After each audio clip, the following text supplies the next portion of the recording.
Welcome to Messages of Hope. I'm Jill Lublin, your host for the evening, and I'm the author of 3 best-selling books, Guerrilla Publicity, Networking Magic, and my newest one on McGraw-Hill, which is called Get Noticed, Get Referrals. Tonight we have Dave Douglas. He is the executive director of socialplanet.org and a man who's committed to helping people travel, have a great time, and being philanthropic at the same time. Welcome, Dave. Wow, you make me sound... Who are you introducing? Is that really me? It is you. It is you. And the great thing I love about you is that you really are having a wonderful time out there traveling and yet being a message of hope and being inspiring to so many. Can you fill us in on what it is that your organization does? Tell us about it. Well, it's actually evolved over time. Certainly didn't start out this way. But what we are now is a philanthropic travel community. That's probably the best way to explain it. But we also help connect different projects from all around the world. And what we want to do is try and give them a window to the world, because sometimes they're in the middle of nowhere and nobody knows about, these folks. These great projects. Well, let me start and back up a little bit, because I know that you have quite a history yourself, right? And you come from the corporate world, and I know now you're doing philanthropic travel, but tell us a little bit about where you got started. Well, Silicon Valley. I was an engineer and started a few different companies, and kind of went through the whole phase of moving from one area to another, and finally got to a point of CEO, and I don't know, got to a point where it just seemed like, I don't know, there's got to be more. Yeah. And what ended up happening, actually, how I got on this path, I didn't even plan on it. And the company that I was with, they merged with another company. I was a senior vice president, and they wanted me to move to New York. But I was dating someone at the time, and she was in San Francisco, and I love New York, but I didn't really want to go to New York at the time. But I had a 6-month severance, so I thought, well, I think I'm going to take just a couple of months and go see the highest mountain in the world. I'm going to go to Nepal. And I went there, and to make a long story short, 2 months turned into 2.5 years of amazing travel. And I just traveled all over the world and met people, and I would come back for holidays and see my family and let everybody know that I'm still alive, but it was just an amazing journey. And so what we're doing now is taking some of those things that I've learned and experienced and bringing those back to the kind of the real world. So here you are, you're this big corporate executive taking we'll call it a hiatus, a sabbatical, right? Yeah. And next thing you know, you never come back, really. Right. I really thought I'd be gone for 2 months, then come back and find something. And but I don't know, I changed. What changed? You have to change over 2.5 years. I mean, you can't not change. What changed? But my perspective on what's important in my life, and like what? Well, I think it came down to feeling like I had all the riches that I needed, but I didn't have the time to enjoy it. And it was funny, because when I first started traveling, I was just going through this checklist. So I would go to Nepal and see Everest, and I would do this and I would do that, and it was all about me and all the things that I could do and the places I could go. Yeah, definitely. But then I started meeting people and making friends, and meeting people even on the trail or as I was traveling, and then go to Budapest or go to I don't know, Prague or wherever, and meet folks that I had met traveling. And at the same time, make friends in Cambodia or wherever. And I started realizing that the travel that I was doing wasn't as much about me, it was about the connections that I was making. And when you get to that point, then the natural progression is to say, well, what can I do to help? Because so many of these folks they're struggling. And not to belittle any of the challenges that we have here in the United States. We have a lot, and a lot of people are struggling.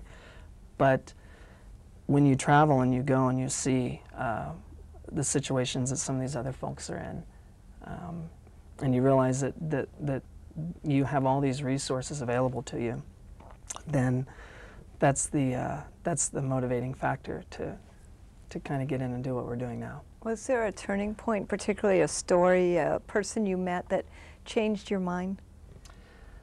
Well, yes and no, in that there would be folks that I would meet and I would become more aware. But I would say the one that really comes to light was, and to kind of take it back just a step, is that as I was traveling, I would be in India or I would be here or there and email people and come and visit me. And so all my friends that were working, you know, they would come and see me in different places. And they said, why don't you add a little bit of structure to this? So that's when I came up with working off the rails, which you had known about. But in doing that, I started meeting people, and I actually had a friend who had joined me in Nepal. Now, I had been to Nepal, I don't know how many times by that time, and knew it, I thought, like the back of my hand, and we were going from one little village to another, and we stayed at this small little guest house, and the owner, his name is Gopal, and I met him, and he was probably the turning point. He was when I was talking with him, I said, well, what is life like, and what is this and that? And he was telling me, so I told myself, I'm going to come back and see him on my own. So I did. About 6 months later, came back and spent time with him, and he took me to the village of his parents, and it was a shame just to see the challenges that the village was going through. Like what? And what caught my heart, well, there's a school that's there, and the roof was coming off, and it had no doors and windows. It only had these shutters, if you will, to kind of try to block the wind. But they had to have light, so they had to have these open. It was just, it looked more like a place where they would keep livestock. Mm-hmm. I mean, it was tough. And so I was talking to Gopal, and we decided to get a few folks together and raise a little bit of money and put in new doors and windows, which we did. And how long did that take you? Well, it took about a year to kind of get everything together. I had never done anything like that and just didn't know what I was doing, so I just stumbled forward. But doing that was probably or getting to know the challenges that the village was going through and what the kids were struggling with. That's what probably turned me, and I got hooked. I got hooked on it, and started realizing that everywhere I go, there's things that we can do. And some are big, and some are just really, really small, like just taking a small duffel bag of first aid supplies or school supplies. So wherever I travel, we started this little thing called Project Duffel Bag, and it basically, you know, people can go on wherever they're going to fly to, and they can sign up and say, oh, well, I'm going to go here, and they can see a list of items that are needed. So they can just take a duffel bag with them. And yeah, okay, it costs $25 or whatever now. But if they can't afford that, then someone might sponsor that for them. But it could be something as simple as just taking a duffel bag of stuff, or, you know, building a medical center, or, and I say a center, but a clinic. And that kind of runs the gamut of what we do. How are you finding the people? How are you finding the needs? It's all through word of mouth and from individual travels. So when I travel places, you can't help but run into phenomenal folks that are you know, looking for ways to make their life better. And then through our network, people submit suggestions, and they'll say, hey, I know this school down in Rio de la Plata, you know, in Argentina, and they're really struggling, or there's an orphanage in Thailand that I was introduced to and I went and visited. And so there's not a lack of finding projects. It's really more finding the resources to fill, you know, what their needs are. And how are you making sure the money is well spent? Well, what we do first is we make sure that we don't deliver money at all. So the spending is done by us, which means that we make the purchases. And we provide the actual resources. So if there is money that is spent, it might be for labor. But in doing that, we also know what the labor rates, what the going rates are. So and you're using all local people? Definitely, as much as possible. There are times when we'll bring in, you know, an expert, an architect or somebody. I told you earlier about delivering the fire truck down to Argentina. Well, why So don't you say it on air? That was actually off camera. Well, that's this is an interesting one. The 9/11 Fund out of New York, the firefighters, are delivering a 1980s fire engine down to a small little village in Argentina. And part of that is it has a 100-foot ladder. I don't know how to work one of these, and I don't think they do either.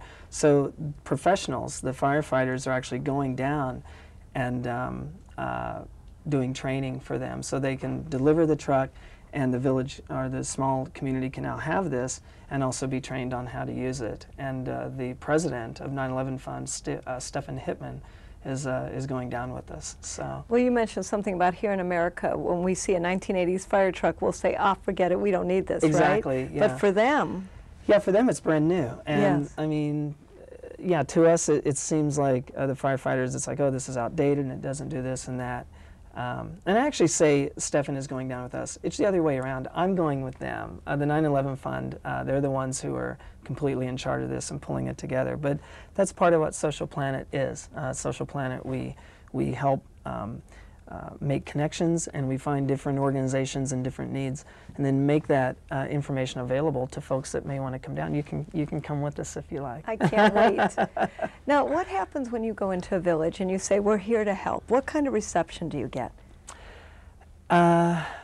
Well, when we come to a village as a group, and it's already been established that we're there to help, it's kind of tear-jerking. And I'm not one to get really choked up, but I get choked up every now and then. And but usually it starts off with meeting some of the village elders and some of the different folks that are there, and it starts off very, very small, and lots of conversations, and there's skepticism sometimes, and they're not really sure exactly who we are or what we can do. And we don't try and come in and tell them what to do. We listen. What is it you need?